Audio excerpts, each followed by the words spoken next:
Aging is the aggressive pursuit of comfort. I'm putting that on my mirror forever. I promise you, if your morning's hard, your day will be easy.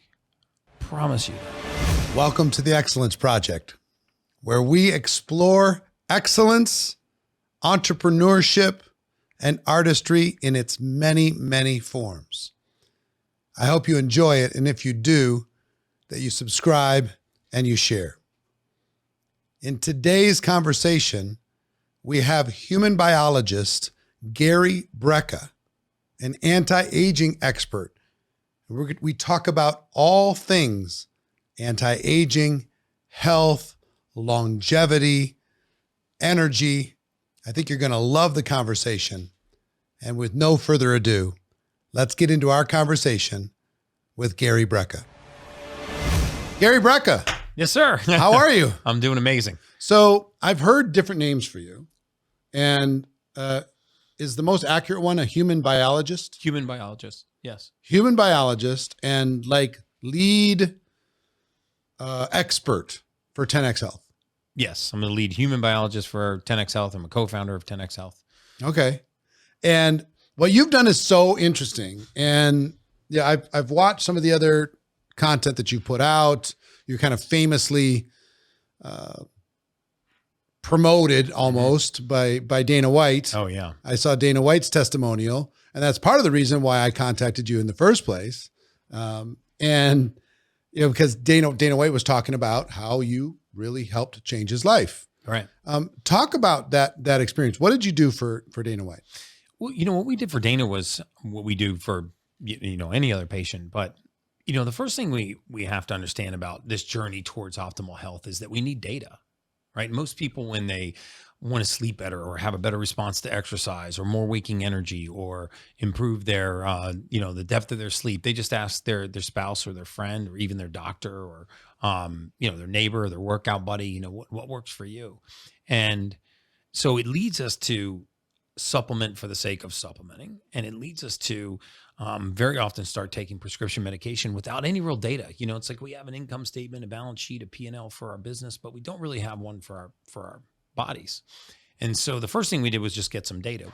We got blood work on Dana, and we got a genetic test. I'm a huge fan of genetic testing because we can look at actionable genes in the human body, meaning we can look at genes that are responsible for converting raw material in the human body into the usable form.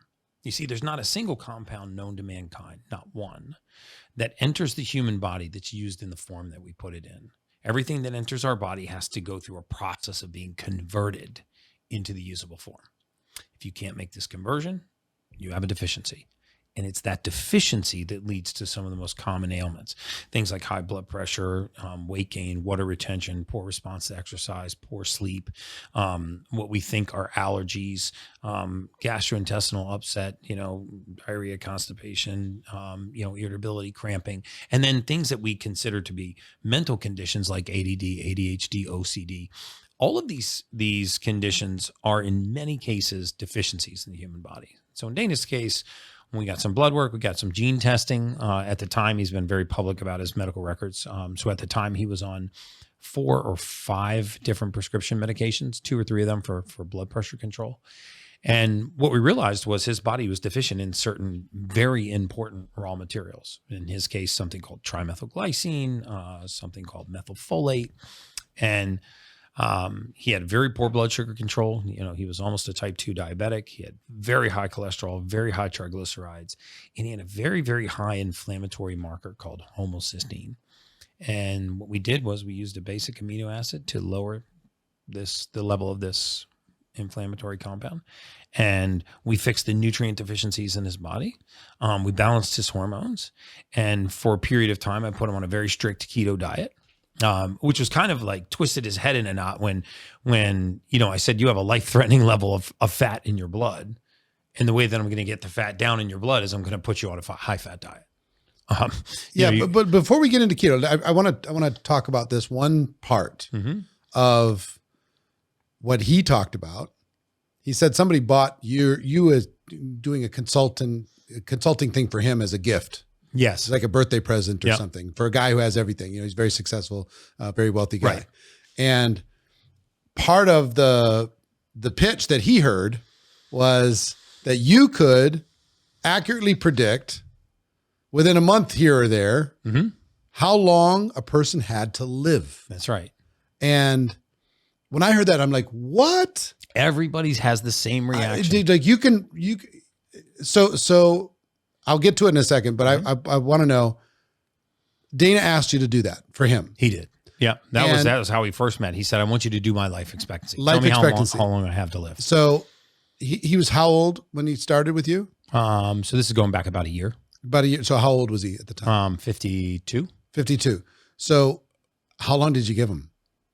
He had 10.4 years. 10.4 years. So he 10.4 was going to years. last at like 62 or 63. Yep. And then it was going to be done. 10 years and 10 years Now, and about 3 months.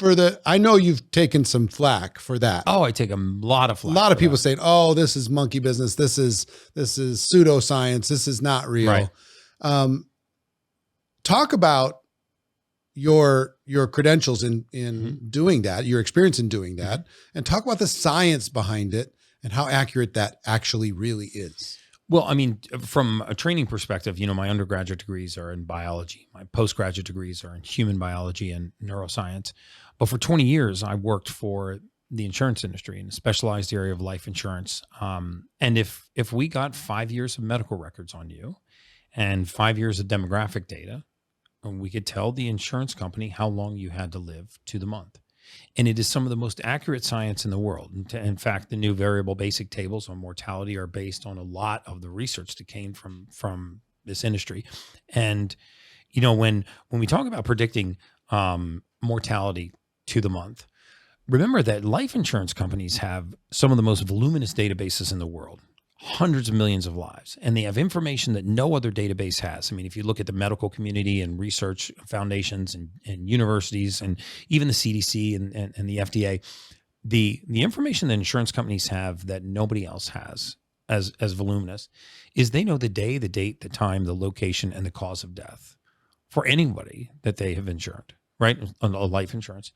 And not only do they know the day, date, time, location, and cause of death, but they also know all of the medications that person was on. They know their family history. They know their demographic data. They know their financial history. They have intimate knowledge of their medical records. And in fact, usually before the policy was issued, they even did their own blood testing.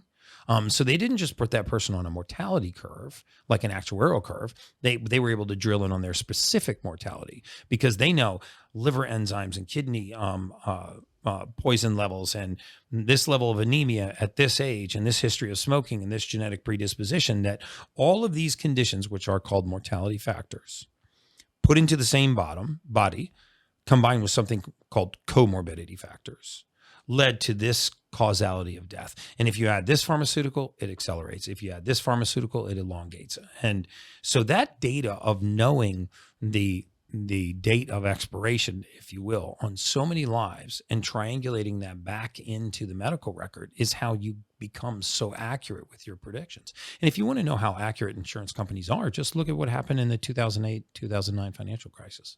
We had, 364 banks fail? Not a single life insurance company failed. Not one. Right? I mean, we're going through the 16th money-centered bank now that they said is in financial trouble after the Silicon Valley Bank.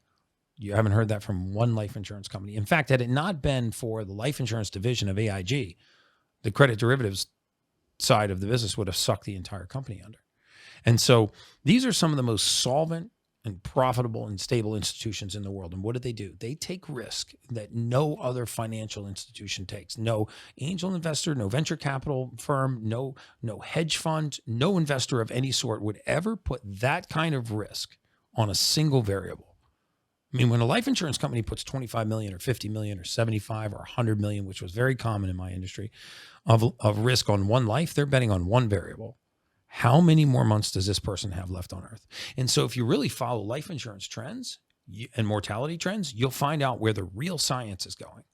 So for example, watch what happens to the pricing on vaccinated, boosted, double boosted, triple boosted patients. Watch what happens to the table ratings on those patients, and to the point where they You believe it's going to shorten? Oh, there's no question. I mean, as you add vaccines and add boosters, you will become further and further and further table rated because they have the data. I mean, they were onto the opioid crisis long before. They won't admit that probably. Well, publicly. they're not. They're certainly not going to publicly admit that. But have two 55-year-old males apply for the same life insurance policy with virtually identical blood work, virtually identical genetic histories and financial circumstances. One's going to be rated Table 3. One's going to get standard insurance, and the major variable is going to be What's Table 3 versus standard? Table 3 is a table rating, means it's a more expensive level of insurance versus a cheaper level of insurance. It's very likely that you'll start to see those table ratings increase. So somebody smokes, somebody drinks alcohol, somebody has high blood sugar. Right. Those are all factors. Yeah. What we call morbidity factors, right? So if you're morbidly obese, you get a debit. If you have type 2 diabetes, you get a debit. If you have hypertension, you get a debit. But if you're a morbidly obese, hypertensive, diabetic, now you put all these into the same body. We know that this is not a 1 + 1 + 1 = 3. It's 1 + 1 + 1 = 10. Right? These are called comorbidity factors, and they're cumulative. And so they accelerate mortality. We know things like the trajectory of certain pharmaceuticals, right? I mean, we know that modern medicine, according to a 2018 Johns Hopkins study and Harvard study, that modern medicine is the practice of medicine. Medical error is the third leading cause of death in America. So it's astounding when you think that modern medicine and medical error is the third leading cause of death. I mean, only cancer and cardiovascular disease kill more people than modern medicine. They kill more people than morbid obesity and diabetes combined. So I guess what you're saying is the actual.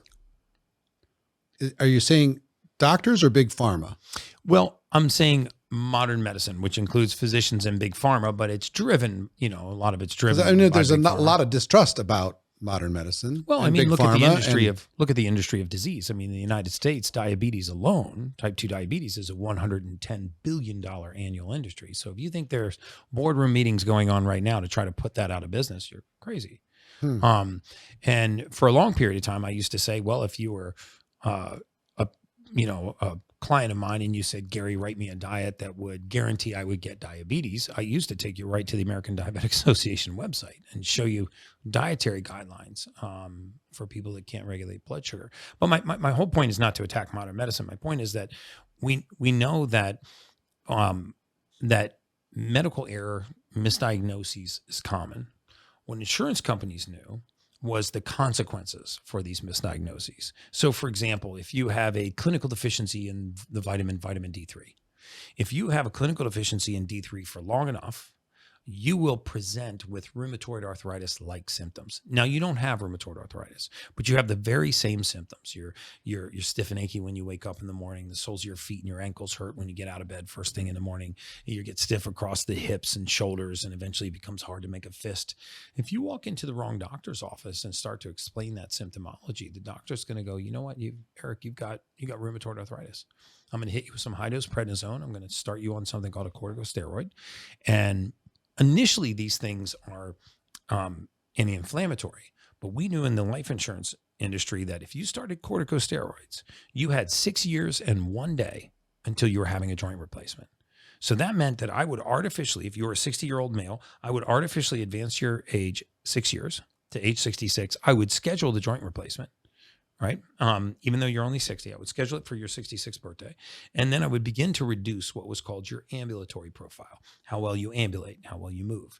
And as I reduced your mobility, I would bring in all the diseases that exacerbate with reduced mobility. And so as I bring in diseases that would exacerbate with reduced mobility, I could not only predict the onset of, but the severity of disease and how quickly you would succumb to it. So if you think about a scenario where somebody's body is just deficient in a basic raw material, vitamin D3, the sunshine vitamin, the only vitamin human beings can make on our own, right? Arguably the single most important compound in the human body. You deplete this nutrient from human beings, they present with a condition they don't have. They're diagnosed with a disease that they do not have. They're put on a medication that's not required, which causes them to have a joint replacement that they never needed, which reduces their ability to be mobile, which brought diseases forward that they never would have had.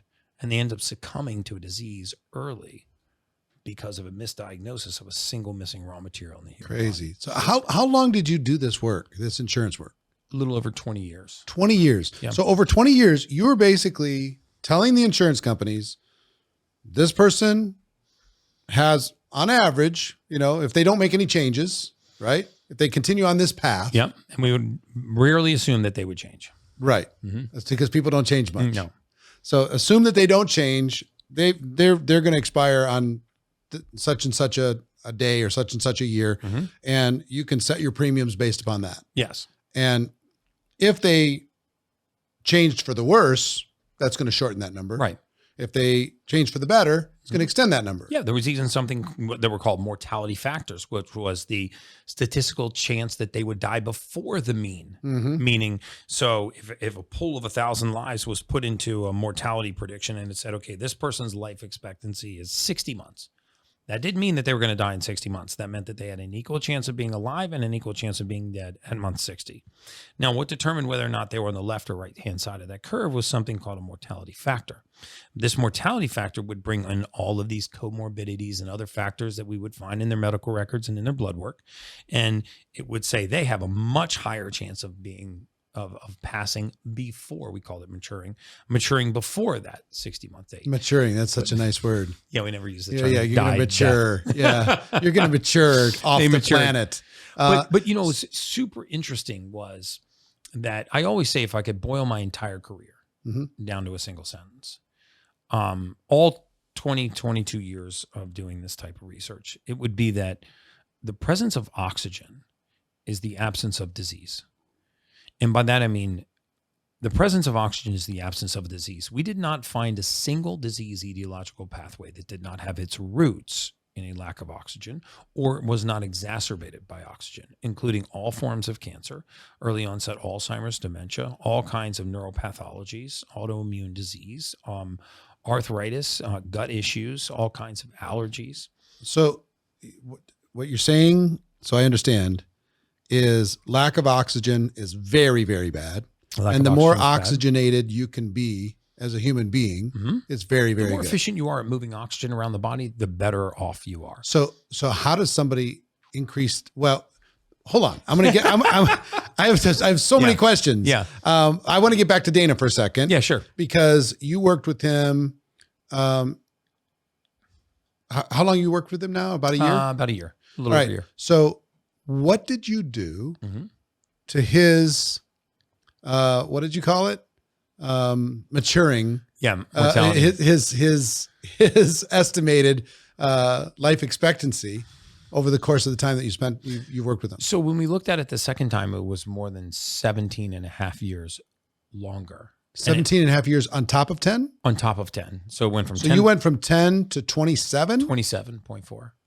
27.4 from 10.4. That's right. Now, and this is because if you look at the mortality factor, you said people don't change. People rarely change. People rarely change, but he did. Like I've never seen. He said, I said, Dana, if you do everything that we ask you to do. You scared him a little bit with the 10 years? I scared him a little bit with the 10 years. Yeah. Who wants to have all the money and then be gone? That's what he said. I'm trying to time my exit so that I spend all my money. So I'm just kind of, sliding out. Fading out. I don't want to leave too much behind, but I don't want to take too much with me.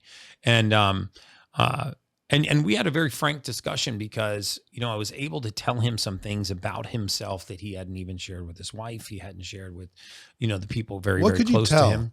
By this, I know you've looked at a lot of different people as a human biologist in the insurance business and also in the kind of what I would call the repair business. I mean, or to help people change to a new trajectory. Yep. What could you tell that quickly about a person and to be able to give them a new path to take them from 10 years to 27? Well, you start by telling them basic things like, look, I can see that you wake up sore and achy in the morning, like you had a workout the night before when you haven't. I bet it really bothers you that the soles of your feet and your ankles hurt when you get out of bed just to walk to the bathroom and take your first piss. And then you start to get more and more specific. I bet it, it really bothers you that this level of brain fog that you're struggling with has gotten worse and worse. You get a great idea in the bedroom, you walk to the kitchen, you wonder what the heck you're doing in the kitchen. You've noticed over the last 12 to 18 months that your libido has left the building. You don't really know why. You're attracted to your spouse, you love your spouse, but you have no arousal. And lately you've been in a serious mood funk, probably for the better part of a year and a half. And I call it mood numbness, where the peaks and valleys of mood disappear. When the range of mood starts to flatten, you don't get really, really happy. You don't get really, really, really upset. You're just kind of, And as that mood flattens and the brain fog increases and the overall stiffness and achiness happens, then what starts to happen to sleep is you lay down to go to bed at night to go to sleep, but your mind keeps you awake, right? You're tired, but your mind is awake, because as your environment quiets, if you don't control catecholamines, the mind wakes up. And then I started catecholamines, fight or flight neurotransmitters. It's a category of neurotransmitters that actually wakes the mind up. And they're actually present when you're having a flight or flight. These are things that we call adrenaline, dopamine, ephedrine, norepinephrine, the same kind of neurotransmitters that flood the brain in a fight or flight type of situation can flood the brain at night without the presence of a fear. And you can see this on their genetic testing. And then you look at hormone balance, and when hormones are low, you see that red blood cell and hemoglobin levels are low. And this is your oxygen transport, right? So you know that this person is tired.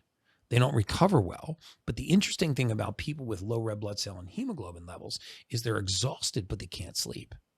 And you would think it would be the opposite. Why do people that are the most exhausted sleep the worst? Well, because they're both related to the same thing. They're mild hypoxia. It's low oxygen. Why are you tired? Because you have low blood oxygen. If you have anemia, you're tired all the time. If you have anemia, why can't you sleep? Because when you lay down to go to bed at night and you start to fall asleep and your respiration rate starts to fall, your blood oxygen starts to fall. As your blood oxygen falls and it gets to a certain level, your brain panics and wakes you up by pulsing cortisol. So if you look at somebody that's really exhausted during the day, when they sleep, they'll look like a bouncing rubber ball going down the hallway. And the reason why they look like a bouncing rubber ball and they can't get into a deep sleep is because their brain is trying to save their life, and it is keeping them from a deep sleep. And often they'll go to their doctor and they'll take some really powerful sleep medication, or the tranquilizing or sedative, and they'll wake up the next morning and go, man, I hate taking Tylenol PM because it's still in my system the next day. It's actually not in your system the next day. That drug's been out of your system for hours. You're feeling the effects of having suffocated for 6 hours because you blindfolded the brain from being able to see your level of blood oxygen, so it didn't wake you up. And now you suffocated for 6 hours. And the longer that goes on, the more you exacerbate these issues. So most people didn't know what was going wrong in their blood. We would see that people had anemia for years and years and years and years. And the doctors would treat them with the same treatment they do for anemia all the time: B12, folic acid, and iron. Well, 44% of the population can't even process folic acid. They have a gene mutation that doesn't allow them to convert folic acid into the usable form. So folic acid, by the way, is a totally man-made chemical. You can't find it anywhere on the surface of the earth. It's found in the cheapest supplements and the cheapest products, companies that really are not concerned about the absorption. When you say you can't find it anywhere on earth, but it exists. So it doesn't exist anywhere on the surface of the earth naturally in nature. Naturally. You can't find it anywhere naturally in nature. I apologize for that. Okay. You can find it in laboratories. We make folic acid in the laboratory. It's totally synthetic. We assume that folic acid, when we put it into human beings, it is going to work like folate. But that's absolutely patently false, because 44% of the population has a gene mutation that does not allow them to make this conversion. So we use folic acid because it's cheap. Methylfolate and true folates, which all human beings can use, are a little more expensive.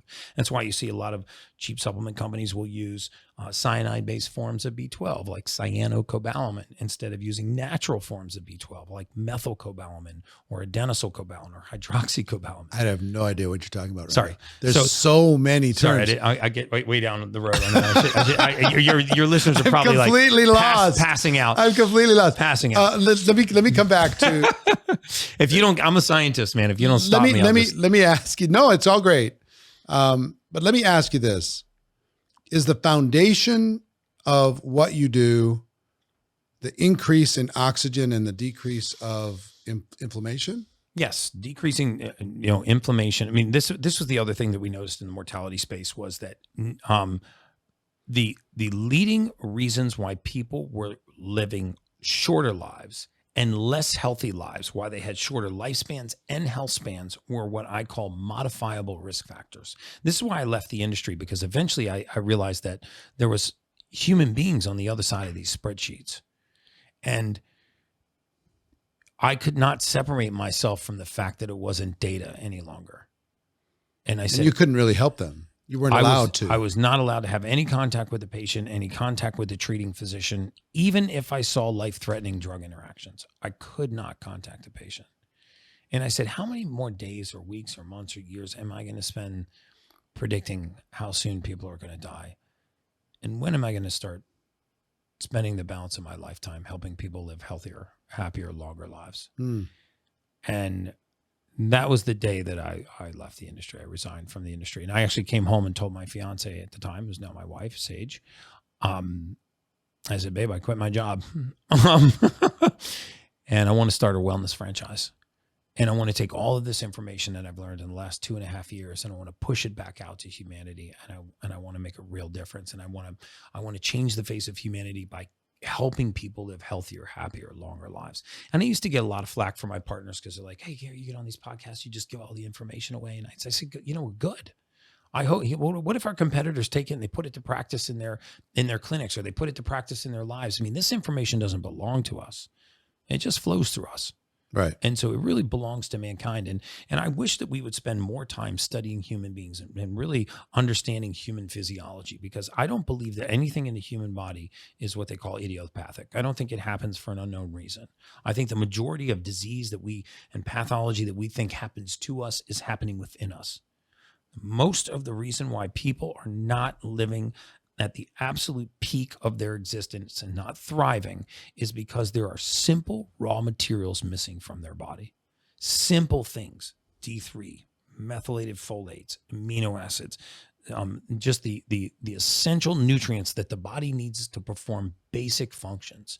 You know, if I just picked a nutrient and I was able to magically go into your body and start to deplete it, I could actually predict exactly what symptoms you would have. This is what I did with Dana. I saw critically low levels of vitamin D3. I saw life-threatening levels of triglyceride. And I said, I bet it's very painful for you to bend down and tie your shoes. He freaked out. He was like, how do you know that it's painful for me to tie my shoes? I haven't told my staff. I haven't told my wife. I haven't told anyone that.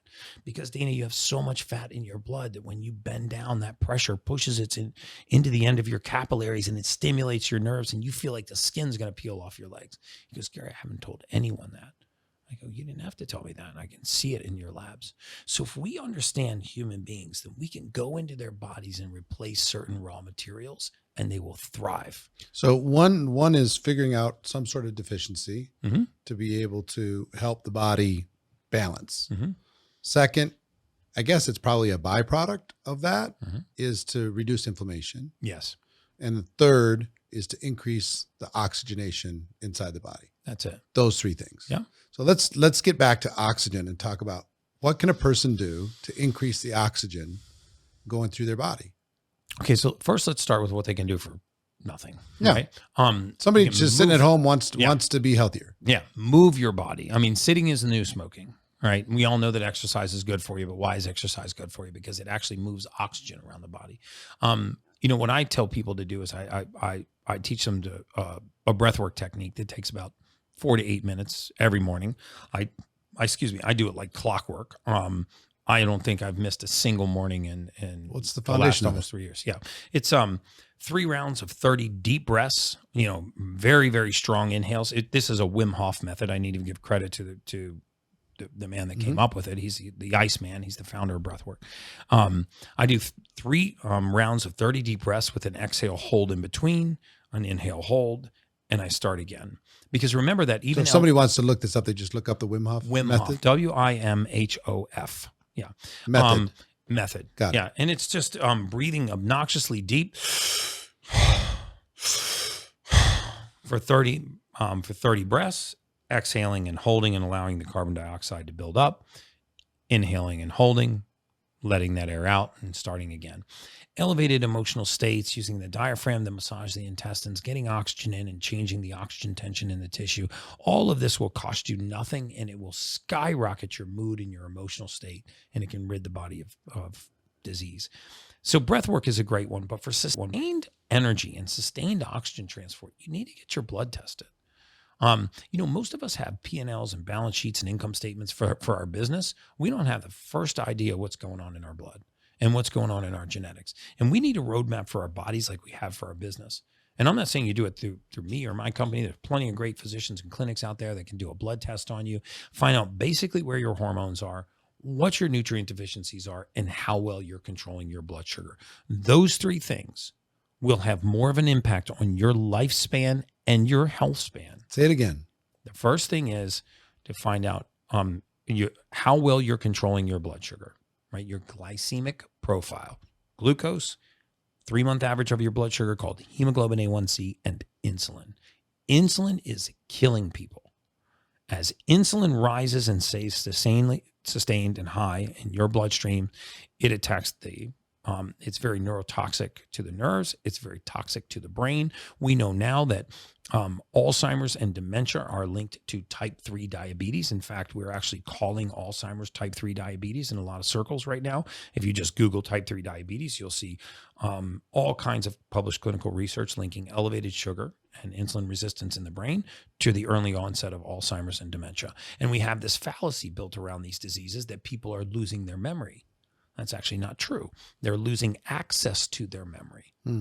And access can be restored, right? The memory is not actually leaving until the tail end of Alzheimer's. The access to the memory is being affected. So if we could reduce our sugars, right? If we could keep sugars low and become more insulin sensitive, that is a marker for longevity. The second thing is we need to correct certain nutrient deficiencies. Big ones are vitamin D3, and B12 are major ones. Zinc and magnesium are the others. And So first one is controlling your blood sugar. control your blood sugar. Second one is Looking at nutrient deficiencies. nutrient deficiency. D3, B12, magnesium, zinc. Yeah. Start with those. I mean, there are hundreds of others. Start with those. D3 is arguably the single most important compound in the human You've said body. that like 4 times. Why is it such a big deal? Because we make that vitamin on our own. When God made us, he made us with the ability to make one vitamin. If you look at the second leading cause of morbidity in COVID, it was a clinical deficiency in vitamin D3. 50% of the world's population is deficient in vitamin D3. African-American populations, Latino and darker complected populations are even more deficient in vitamin D3. This is why COVID disproportionately affected minorities, because of the pigment of their skin reducing their vitamin D3 and making them more susceptible to all forms of pathology and disease by reducing their immune system, by compromising the immune system. So supplementing with D3 is a huge plus. So the deficiencies is number 2. Then what's number 3? And the third is hormone balance. Hormone balance. Hormone balance. I mean, I'll give you a perfect example. So red blood cells and hemoglobin, these are what transfer. Think of a red blood cell as a tennis ball, and hemoglobin is kind of a fluid that's inside the tennis ball. It's inside that fluid that oxygen's bound, right? So if you're low on red blood cells or you're low on that type of fluid, your body is not transporting oxygen well. So you're tired. Back to foggy. oxygen again. Back to oxygen. That's why hormone balance leads to positive, healthy levels of red blood cells. How do you balance hormone? So you look at your, most physicians can pull a hormone panel. And on men, you want to look at testosterone, free testosterone, something called luteinizing hormone, follicle stimulating hormone, a protein called sex hormone binding globulin, but a standard hormone panel that most physicians are very familiar with. And you look at this hormone panel, and when your hormone levels are low, if you talk about a male for a moment, testosterone is low. We have this myth around testosterone that its primary role is male characteristics, which it's not. It's not facial hair or aggression or deep voice or muscles. The primary role of testosterone in men and women is to put pressure on the bone marrow to make more red blood cells. In other words, it's called erythropoiesis. You show me somebody that's deficient in testosterone, I'll show you somebody that's deficient in red blood cells and hemoglobin. So what happens as we age is our hormones start to drop, and as our hormones drop, our blood counts follow. As our blood counts follow, the oxygen chases that, and as the oxygen and all of these things get suppressed, we're susceptible to all forms of pathology and disease. And there are ways that competent physicians can raise testosterone without hormone therapy, and there are ways that you can raise it by taking bioidentical hormone therapy. I'm a fan of both depending on what your labs say. And hormones for men and women, yes? Hormones for men and women. And with women, the ratio of hormones is more important than the levels. You know, if you look at a standard woman and as she goes through her menstrual cycle, it's perfectly normal for estrogen to be in the 400s. It's perfectly normal for it to be in the teens. Progesterone also cycles. So, you know, we can't really use these numbers, these levels to determine whether or not they're deficient. We have to look at the ratio of these things. The body has a certain balance that it tries to stay in. So if we just get information from our blood and we have data and I go, here are my deficiencies, here is where my hormones are off, and here's where I need to control my blood sugar. Just simple amounts of data. We don't even have to make major lifestyle shifts in order to correct the things that are going to steal years from our life, right? And then not only years from our life, but years from the healthy portion of our life, right? God put us on this earth to thrive. We were meant to have the energy of tigers, you know, the libido of a wild bear. We were meant to sleep like babies. We were meant to have a healthy response to exercise, not weight gain, not water retention, not brain fog. We were meant to have clean, clear cognitive function and, you know, high levels of waking energy. And most of the people listening to this podcast right now, I promise you, Eric, they're walking around at about 50 to 55% of their true state of normal. They have forgotten what normal feels because they have no data on their body, and they are supplementing for the sake of supplementing, not for deficiency. So they're throwing things against the wall. They may be perfectly good supplements. When I hear a lot of companies talk about their supplements, I go, I am a huge fan of the supplement that you produce. The question is, does your body need it? The caliber of your manufacturing, the source of your raw materials, the science behind your product, the cleanliness or the FDA inspected facility that you do it in, and then all these GMP certified protocols, that is phenomenal. Does the body need it? And if it does, now you've matched excellence with a deficiency and people can thrive. See, I want to get to some of the big breakthroughs that are happening in longevity.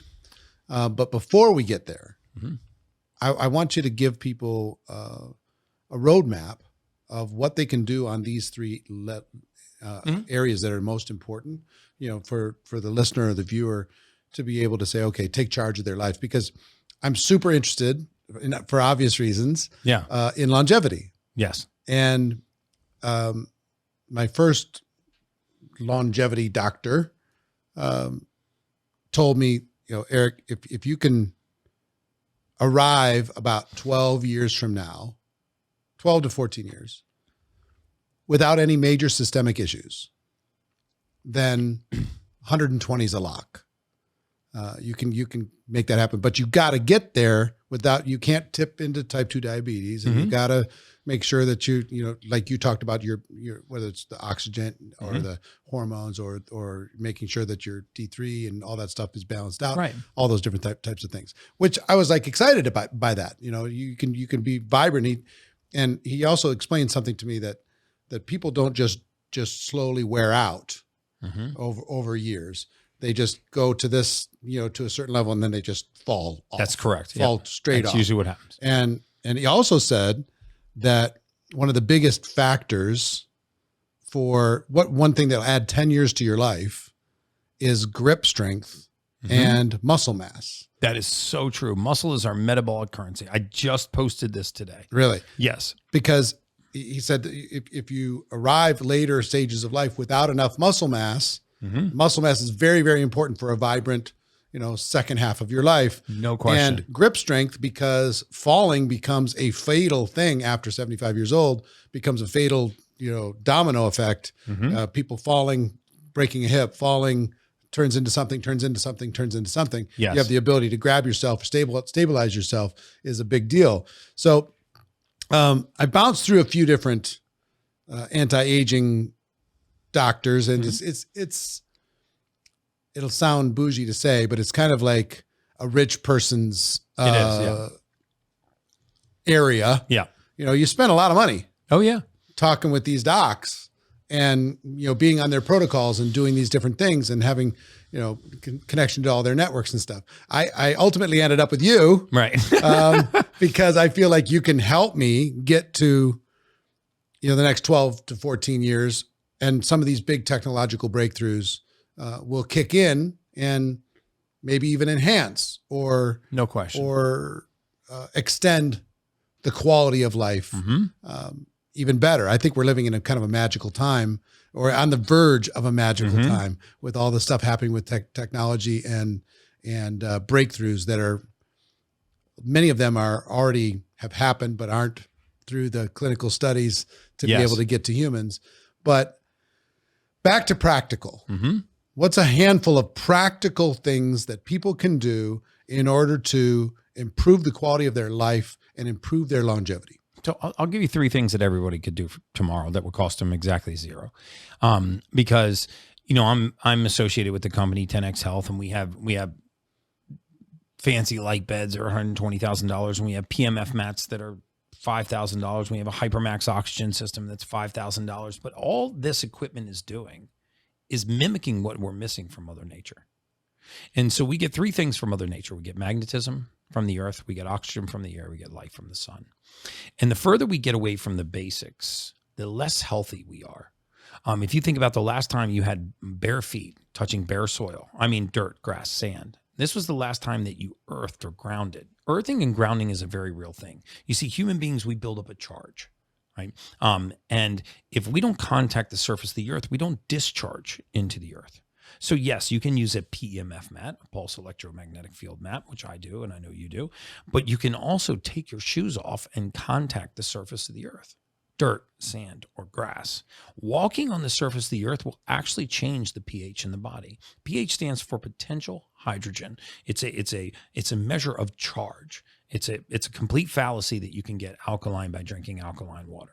Right? Alkaline water is not going to change the pH of your blood, but you can get alkaline by contacting the surface of the earth. You can get alkaline by running a low Gauss current through the body, which is what the surface of the earth is, and actually repolarizing all of your cells. It's very, very healthy for you. That's why you feel so good when you go to the beach and you lay on the sand, you get ions from the ocean. You feel amazing because you're getting sunlight, vitamin D3, you're getting salt water and salt air ions from Mother Nature, and then you're actually walking on the sand and you're discharging, you're becoming alkaline.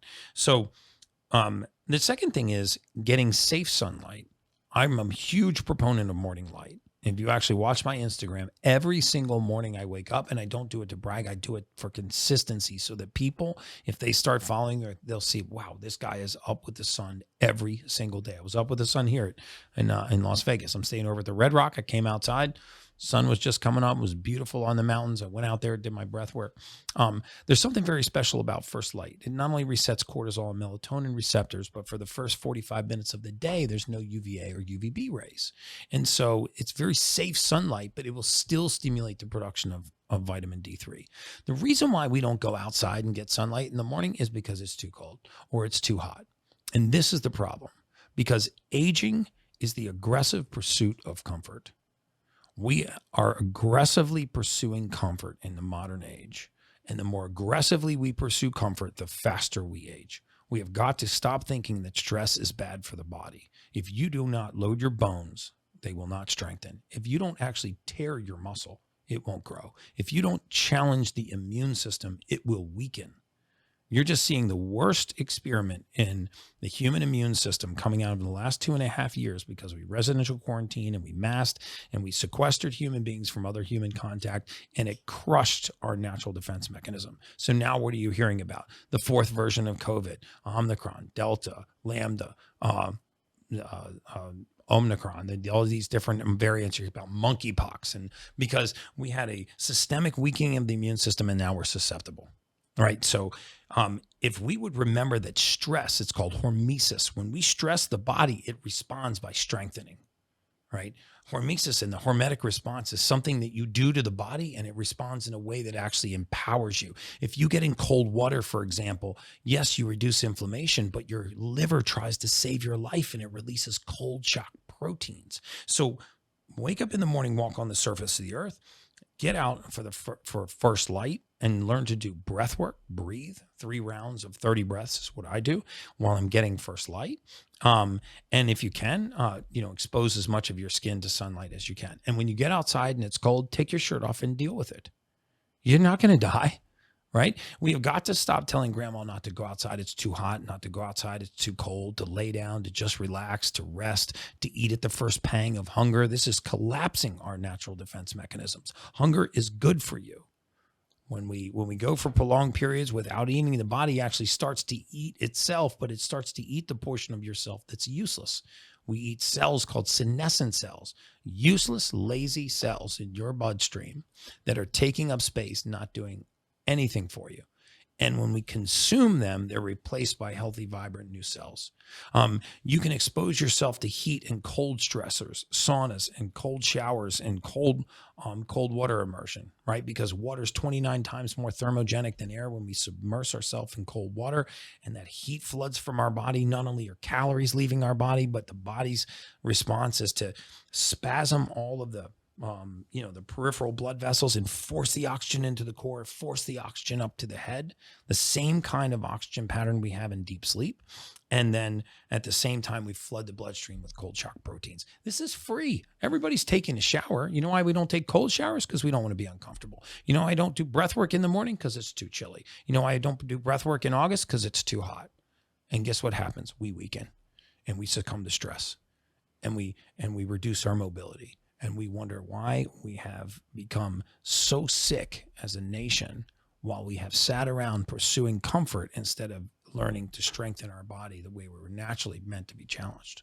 Wow. I mean, I've got to ask you about it because this is altering my view of how I've responded, because doctors in the past, this is the first time I've heard this, that about the comfort being what did you say? Aging is the aggressive pursuit of comfort. Aging is the aggressive pursuit of comfort, because doctor's saying stress is the biggest thing. You have to avoid stress. So you need to chill. Worst thing you can do. No, I understand. But my response is, well, I'm stressed out. I need to chill. Mm-hmm. Instead of I'm stressed out, I need to have some exertion. Yes. That's not what I've been doing. Yeah. I've been like, oh, I need to just go take a nap. Yep. Because I'm stressed out. I need to go stare at the wall. The more stressed you are, the more important it is to strengthen. You know, like when you go to the doctor and they say, get stress out of your life.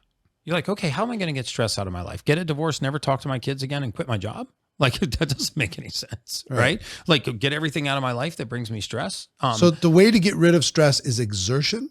The way that we get us the way to not succumb to stress is to strengthen the body. So for example, by stressing yourself, I call it apply a thermogenic stress. So you do 3 things every morning. You breathe, you apply a weight-bearing stress, and you apply a thermal stress. If you do those 3 things every single morning. So hold on. Breathe for the oxygen. Breathe for 3 rounds of 30 breaths. And do some sort of resistance training. Yeah, resistance training. Yeah, weights or even body weight exercises. Some sort of resistance training. Yes, it is complete nonsense that you cannot. And then hot or cold. And then hot or cold, extreme hot or extreme cold. An ice cold shower, as cold as you can take it. A hot sauna. I would prefer not a hot shower, but an ice cold shower or a sauna or a cold plunge, right? Or getting outside and exposing your skin to cold temperatures. Right. These not only release sirtuins, which are survival genes, and increase your metabolic rate and force oxygen back to the brain and to the core, and release cold shock proteins, which scour the blood of free radical oxidation, increase the rate of protein synthesis, and they're free. And when you're done challenging your body, you feel amazing on the other side of it. My drug of choice is a 3-minute cold plunge. I'm not kidding you. I mean, and people that are listening to this that actually do cold plunges on a regular basis will tell you. You've planted a virus in my brain now, because, it's like, I don't like the cold plunge. Everybody hates it. I hate it every time I get in there, but this is a part of seeking comfort. Yes, I understand. But the seeking comfort thing is very good mental thing, because I'm stressed out by the thought of it. Yes. Right. And I watch like the David Goggins of the world that are just pushing, stress. I'm not talking about stress yourself to the point where you break. I understand that. Right. But I do kind of appreciate the toughness of it, the strength of it, the mental challenge of it, because I went this completely other way, which is I need to chill. instead of I need to add some resistance Right. in different forms. Like And my next- body has to like react against the cold. Yeah. The next time you're really stressed out, stand up, walk out of the room, do 3 rounds of 30 deep breaths with a breath hold in between. And if you have access to a cold shower or a cold plunge, get in the cold shower for 3 minutes or into a cold plunge for 3 minutes. Dry off, put your clothes back on, and go back to what you're doing and tell me how you feel. Really? Oh my God. I mean, every elevated emotional state that we can feel is nothing more than neurotransmitters bound to oxygen. All the elevated emotional states, passion, elation, joy, arousal, libido, all the hell yeah, I won the lottery emotions, all these emotional states require oxygen as a part of their molecular structure. And where are they being constructed? In the brain with neurotransmitters. So if I can flood the brain with oxygen and I have those neurotransmitters available, I'll reach an elevated emotional state. The reason why no human being has ever woken up laughing, for example, is because we can't wake up laughing because we don't have the oxidative state to experience laughter. We can wake up angry because anger does not require oxygen as a part of its molecular structure. So anger, resentment, despair, jealousy, all of the lower tier emotional states are readily accessible to all of us. But to access elevated emotional states, we don't do this through self-help, motivation, reading, waking in gratitude, journaling. That's not what's going to help you sustain an elevated emotional state. What will help you sustain an elevated emotional state is adequate raw materials in the human body. The neurotransmitters you need to feel that emotional state, number 1, and number 2, adequate levels of oxygen.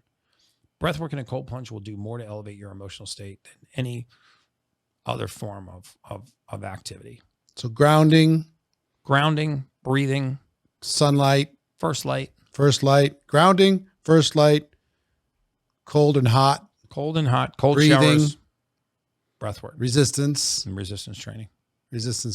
And I mean, you know, what's the quote again? The comfort quote? Aging is the aggressive pursuit of comfort. Aging is the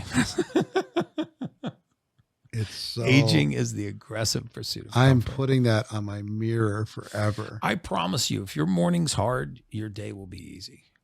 Promise you that.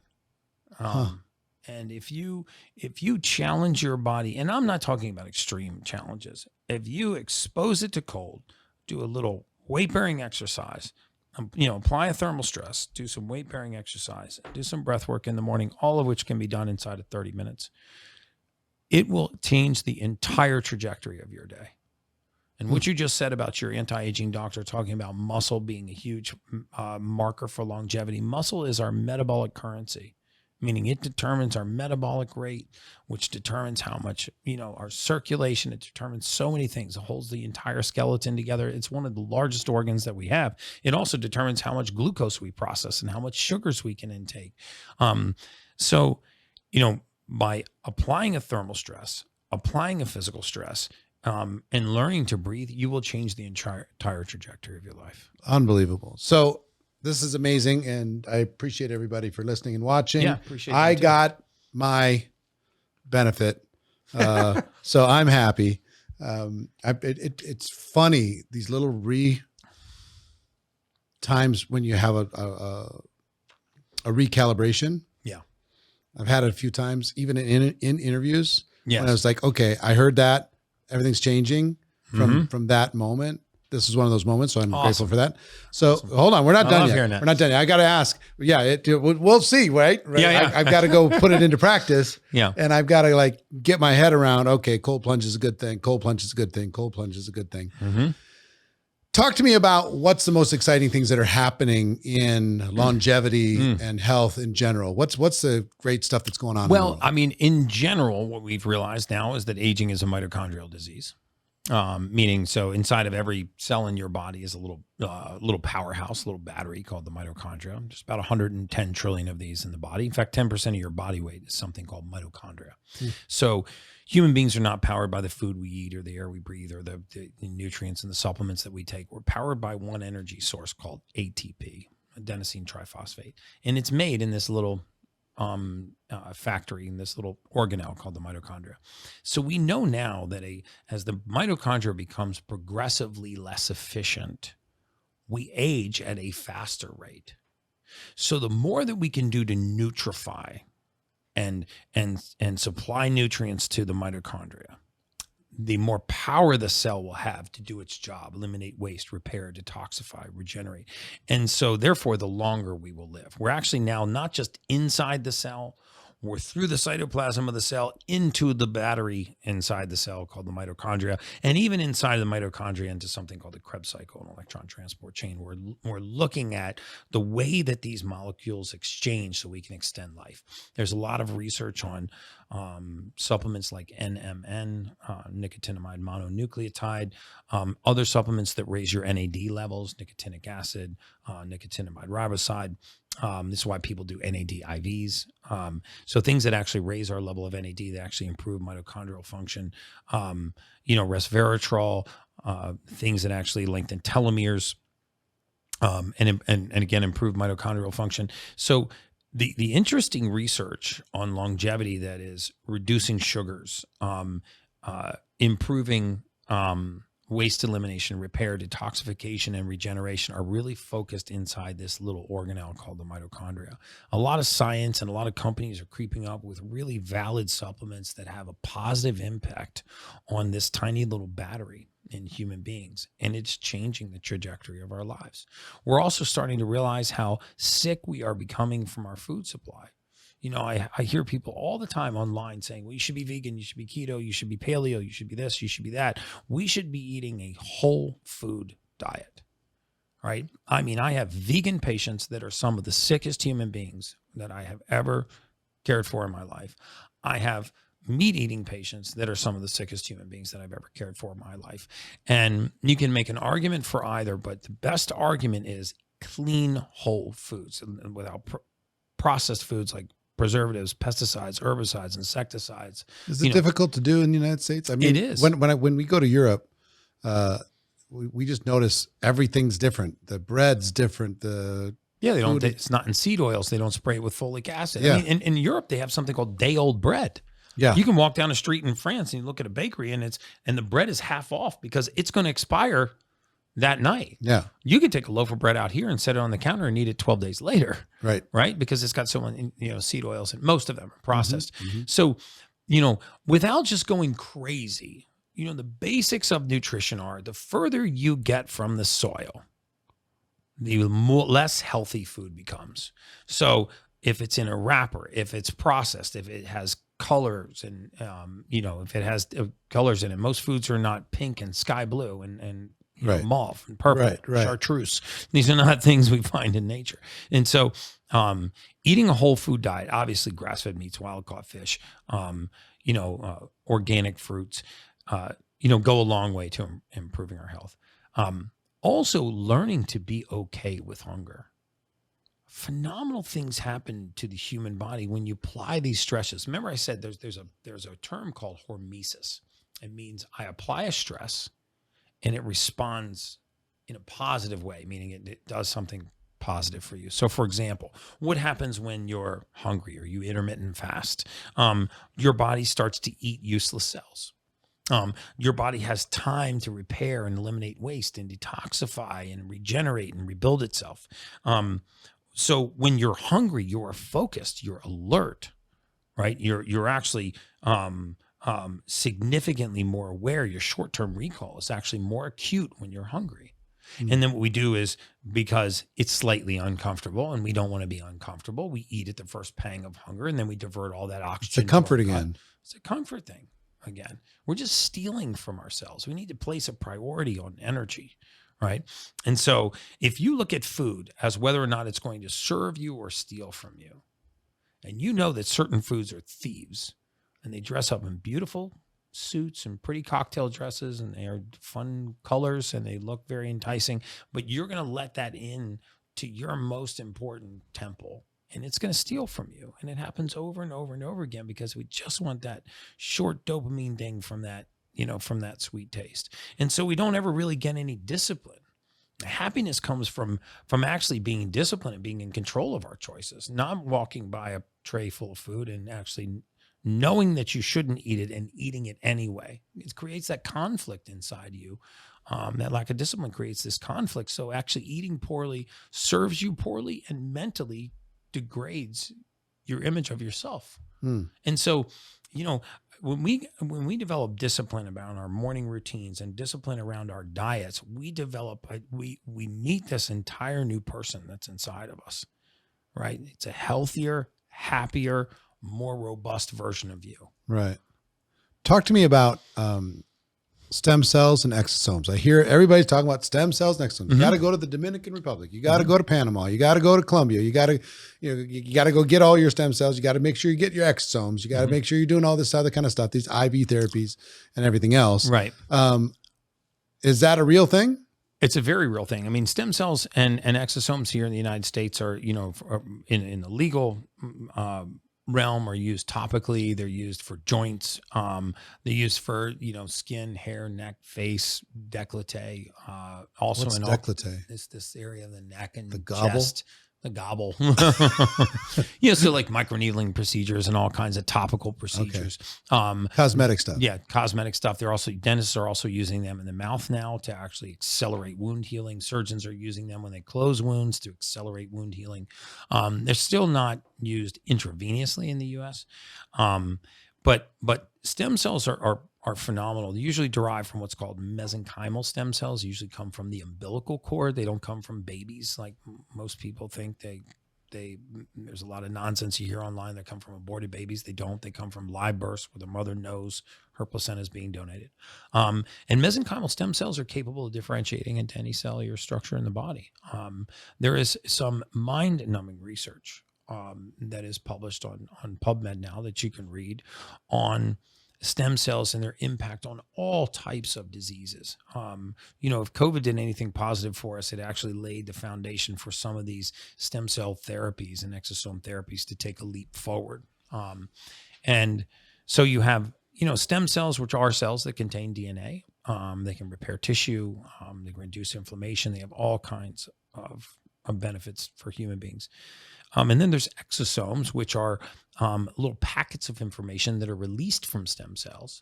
These are about 1/800th the size of a stem cell. They're generally found to be very pro-growth and anti-inflammatory. They're excellent for skin, collagen, elastin, fibrin. They're also excellent for joints, knees, hips, shoulders, rotator cuffs, and inflammatory conditions in joints. That area of medicine to me is one of the most exciting areas of research right now. And yes, the big stem cell clinics and exosome infusion clinics are outside of the United States, mostly run by U.S. trained physicians. And those infusions are being done outside the United States. But there's some promising companies that are pushing their way through the FDA for approvals for certain conditions. And I think you're going to see a new frontier in medicine very soon based around the research on stem cells and their exosomes, their derivatives. Yeah. No question. So let me kind of conclude, and this has been great. It's been very, very helpful and super informative. I still have to digest and listen back a few times to get it solid in my own head. What I'd like you to do is the people listening or watching are probably not at optimum health. Mm-hmm. I'd like you to be the straight talk advisor, giving them honest talk, a wake up call conversation to people like myself that are underperforming what we should be performing, underutilizing the fullness of life, right? Give everybody, including me, some straight talk as far as what they need to do, what the benefits are, and what the consequences are if they don't. You need two basic pieces of information. Okay. You need a genetic test to tell you what your body converts into the usable form and what it doesn't. It's called a methylation test. Okay.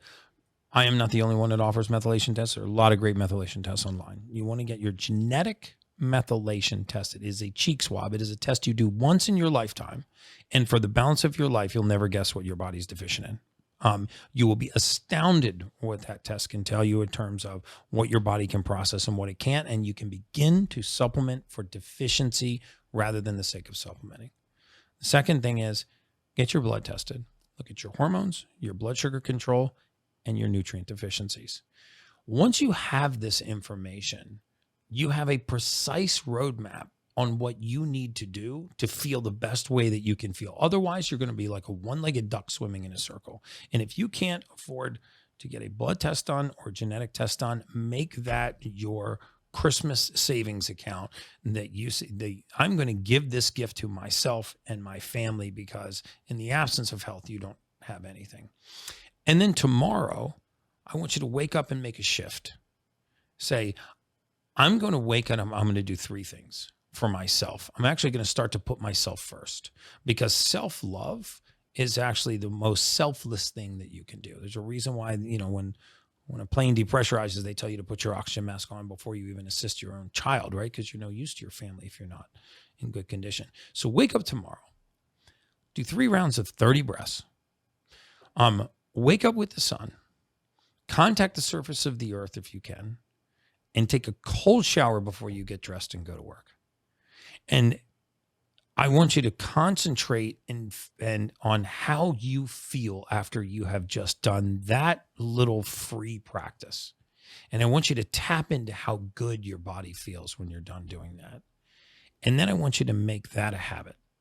Because once you get addicted to that feeling and you're aware of your body and you get assaulted by sweets and nicotines and alcohols and all of these other choices, they will not seem as empowering as you think they are, right? So that would be my advice to everybody if I was to talk straight. I love it.